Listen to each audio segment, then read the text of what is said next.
Friends subscribe कीजिए wifi study channel को और बेल आइकन को दबाइए लेटेस्ट एग्जाम वीडियो सबसे पहले देखने के लिए।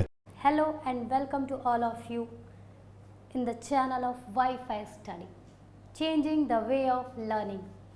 Friends, we are going to discuss the current affair of 15 July 2017.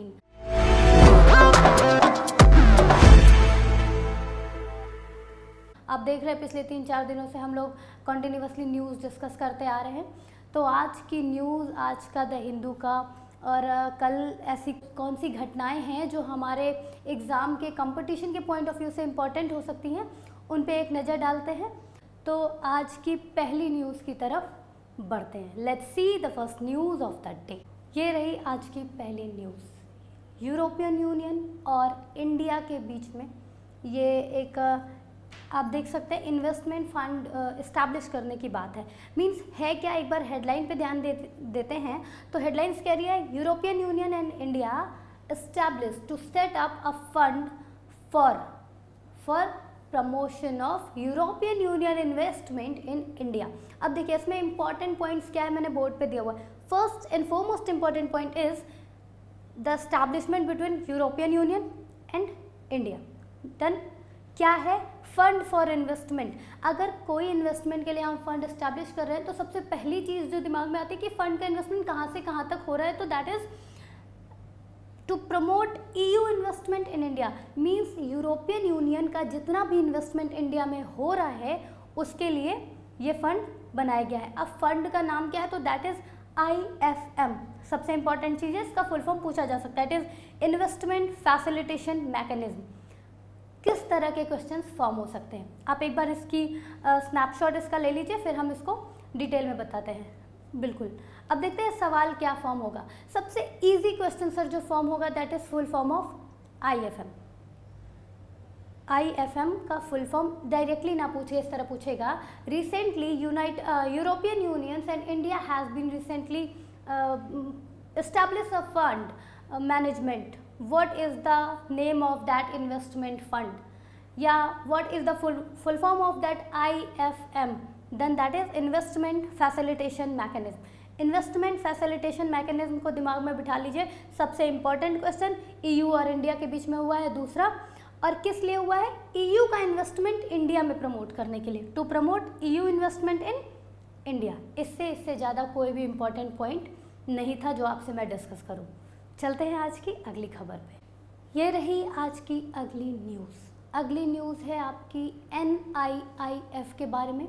Headline आप देख सकते हैं, लिख रहा है कि union government has been recently announced ₹20,000 crore for NIIF। Important points क्या सर, देखिए जब भी किसी भी करंट अफेयर में अगर कोई डेटा आ जाता है, डेटा मीन्स वो नंबर या तो कोई संख्या हो सकती है, कोई अमाउंट हो सकता है, कोई डेट हो सकता है, ठीक है। तो वो डेटा हमारे लिए सबसे ज़्यादा इम्पॉर्टेंट रोल प्ले करता है उस समय सर। अब क्या सवाल फॉर्म या किस तरह के क्वेश्चंस फॉर्म हो सकते हैं, तो easiest question, the easiest one is the full form of NIFF। It is on the board, it is national investment infrastructure fund. National investment infrastructure fund, ये सबसे इजी क्वेश्चन है। और दूसरा क्वेश्चन कि recently union government has been announced how much amount या how many rupees to the NIFF। तो announced rupees है 20,000 crore.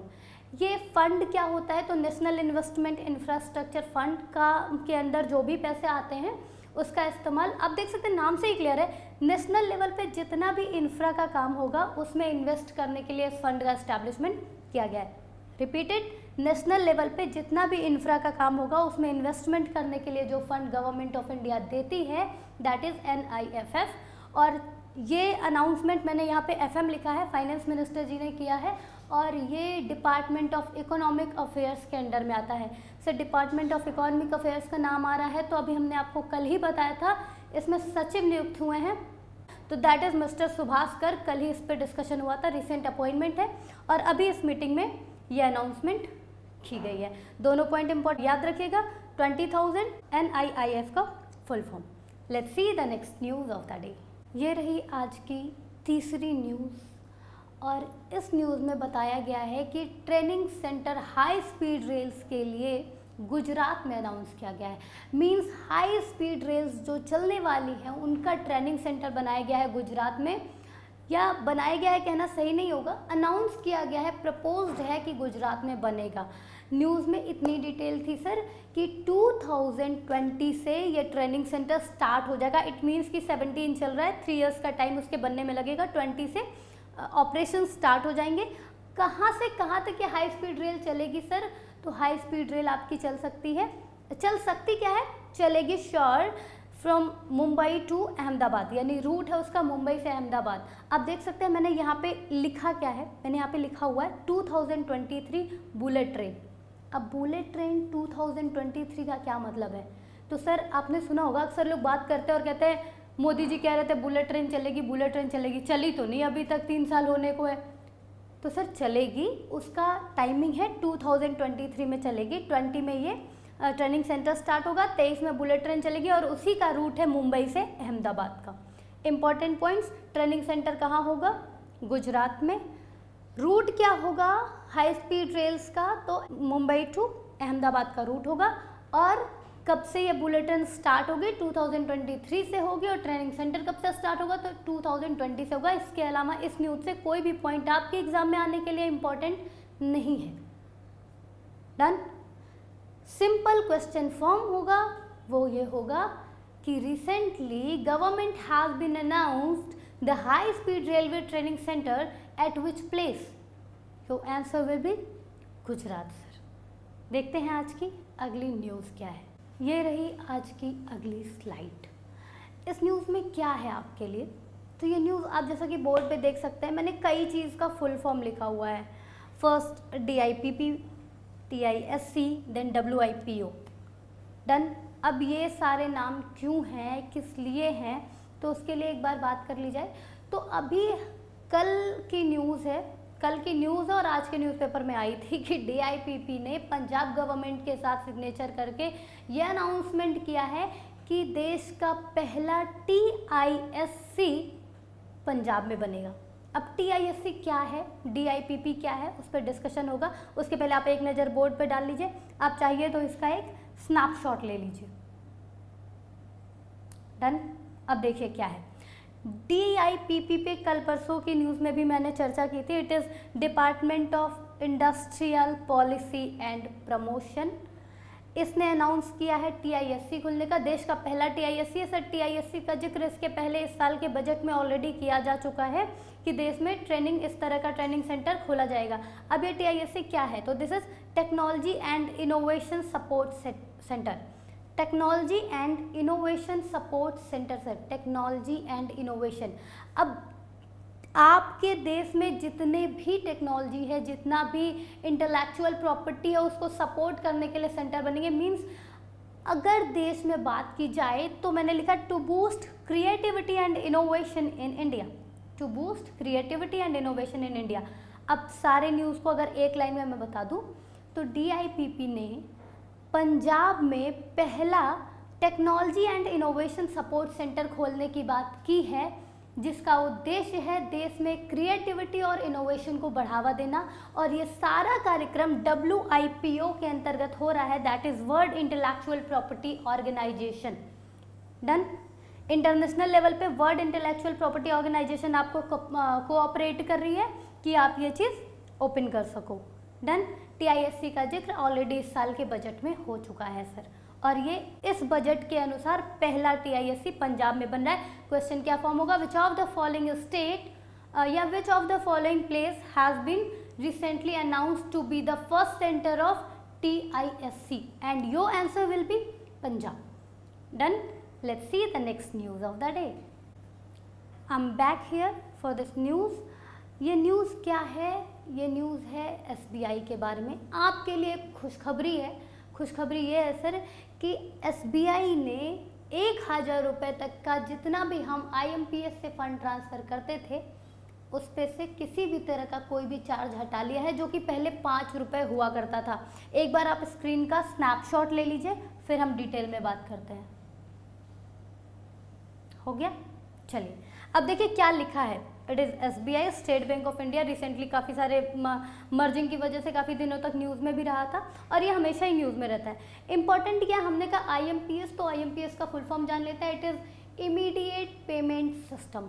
Immediate payment system, हम जब भी कहीं फ़ंड ट्रांसफ़र करते हैं सर, तो इमीडिएटली मोबाइल से जो हम फंड ट्रांसफ़र करते हैं उसके सिस्टम को कहते हैं IMPS। IMPS में ₹1000 तक का जितना भी ट्रांसफ़र होता था, अब तक उस पर ₹5 का चार्ज करती थी SBI, पर अब वो चार्ज हटा लिया गया है। न्यूज़ में भी लिखा है SBI waives up to ₹1000 IMPS charge. अब कितना लगेगा? ₹1000 तक free of cost. I have written here, this is no charge. 1000 to 1 lakh ₹5, 1 lakh to 2 lakh ₹15, and चूँकि GST काफ़ी चर्चा में है, देन वी शुड नो कि किसी भी तरह के फाइनेंशियल ट्रांजेक्शन पे GST 18% लगेगा। जो स्लैब रेट है उस स्लैब में 18% स्लैब GST का फाइनेंशियल ट्रांजेक्शन, किसी भी तरह के फाइनेंशियल ट्रांजेक्शन पे सर 18% का चार्ज बिल्कुल लगेगा। तो क्या याद रखना है कि IMPS से जो है ₹1000 तक के IMPS से SBI ने चार्ज हटा लिया। सवाल क्या फॉर्म होगा? This type of question can be form recently which of the following bank has been waived any charge from the transaction of ₹1000 of IMPS या बाय IMPS। हाल ही में निम्नलिखित में से कौन से बैंक ने ₹1000 तक के IMPS फंड ट्रांसफर से किसी भी तरह के चार्ज को रिमूव कर दिया है? और आपका जवाब SBI होगा, क्योंकि SBI ने ये किया है। इंपॉर्टेंट याद रखना, IMPS का full form immediate payment system. ₹5 1000 से 1 लाख तक, 1 लाख से 2 लाख तक सर ₹15 का चार्ज है। 18% GST लग रही है किसी भी तरह के फाइनेंशियल ट्रांजेक्शन पे। इसके अलावा इस न्यूज़ से कोई भी क्वेश्चन फॉर्म एग्जाम में नहीं होने वाला है। It's normal. कितने रुपए तक हटाया गया? ₹1000 तक हटाया गया। किस बैंक ने हटाया? SBI ने हटाया। IMPS का full form immediate payment system. Let's see the next news of the day. आ जाते हैं आज की अगली न्यूज़ पे। ये जो न्यूज़ है ये अपॉइंटमेंट से रिलेटेड है। BCCC के चेयरपर्सन अपॉइंट हुए हैं जस्टिस विक्रमजीत सेन। एक बार आप स्नैपशॉट ले लो इसका, बिल्कुल क्लियर है। मैंने 3 पॉइंट्स लिखे हैं। जस्टिस विक्रमजीत सेन का नाम लिखा हुआ है, नीचे 3 years लिखा है, and then justice Mukul Mudgal का नाम लिखा हुआ है। सर तीनों को हम अगर एक लाइन में रिलेट करें तो हम कहेंगे कि जस्टिस विक्रमजीत सेन को 3 साल के लिए BCC चेयरपर्सन अपॉइंट किया गया है और इन्होंने जस्टिस मुकुल मुदगल की जगह ली है। हिंदी में, इंग्लिश में बात कर ली जाए तो justice Vikramjit Sen has been appointed as the chairperson of BCC and he replaced mister Mukul Mudgal, या जस्टिस मुकुल मुदगल कहना ज़्यादा सही रहेगा, for the tenure of 3 years। Tenure of 3 years means कि ये जो पोस्ट होती है इसका पूरा जो कार्यकाल होता है, जो अवधि होती है, जो टर्म होता है वो 3 years का होता है। क्वेश्चन हमने आपको बता दिया। Which of the following person has been recently appointed as the chairperson of BCC, that is mister Vikramjit Sen. कई बार जब हाई लेवल पेपर बनता है या थोड़ा आपको परेशान करने की कोशिश की जाती है, then question form like this, mister Vikramjit Sen has been recently appointed as the chairperson of BCC, he has replaced which of the following personality, and then आपका जो आंसर होगा वो होगा मिस्टर मुकुल मुदगल, कि उन्होंने किसको रिप्लेस किया है? मिस्टर मुकुल मुदगल को रिप्लेस किया। या डायरेक्टली पूछ सकता है what is the tenure of BCC chairperson, that is 3 years। Let's see the next news. ये है आज की अगली न्यूज़ जो कि थोड़ी सी साइंस से रिलेटेड है। ये है सरस्वती नाम के सुपर क्लस्टर की। ये सुपर क्लस्टर का मतलब होता है किसी भी चीज़ का, किसी भी बहुत बड़े चीज़ का संग्रह या समायोजन, कलेक्शन। हिंदी में बात कर रहे थे हम, इंग्लिश में इसको कलेक्शन कहा जाएगा। क्या है? तो सुपर क्लस्टर ऑफ गैलेक्सीज। इससे क्वेश्चन सिर्फ इसलिए बन सकता है क्योंकि इसको नॉमिनेट कर दिया गया है सरस्वती के नाम से।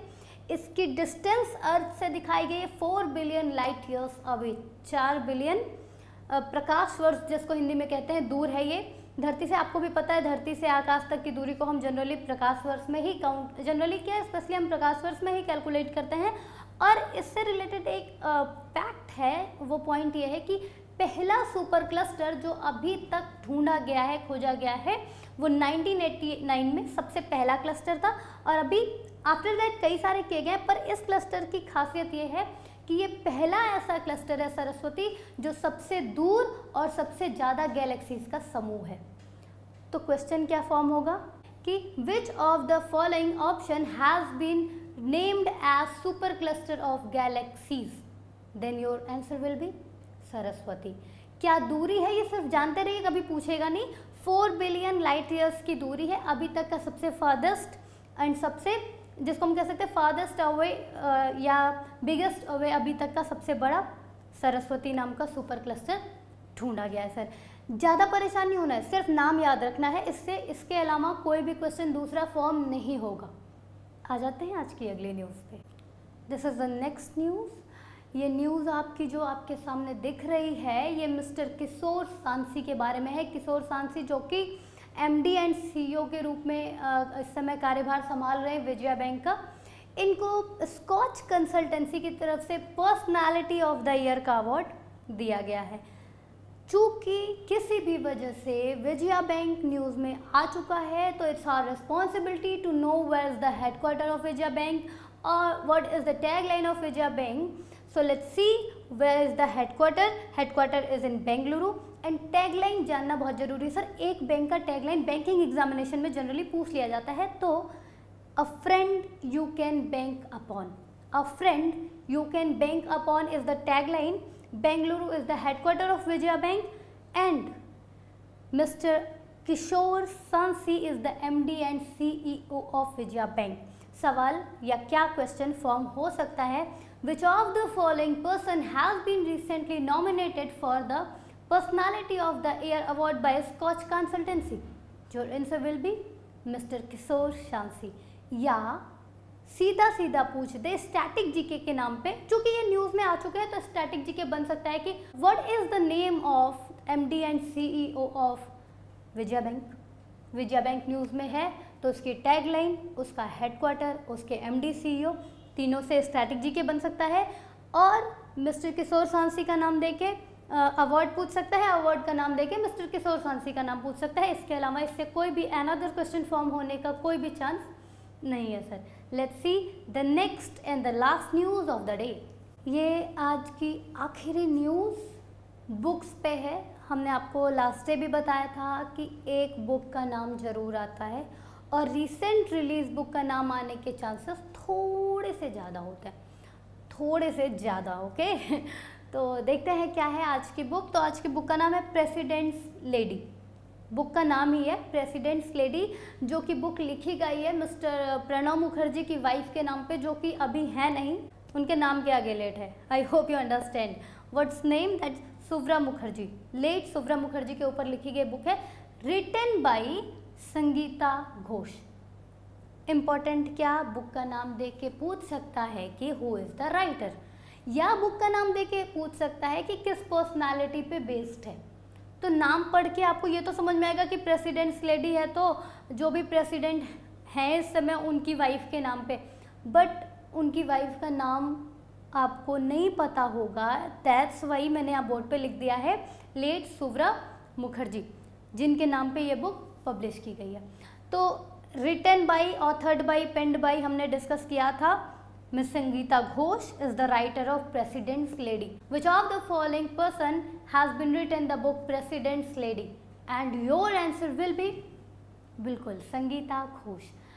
प्लीज़ आगे की वीडियोस को कंटिन्यूअसली देखने के लिए, डेली करंट अफेयर्स को मुझसे जुड़े रहने के लिए इस वीडियो को लाइक और शेयर जरूर करें और टच में बने रहने के लिए चैनल को सब्सक्राइब करना ना भूलें।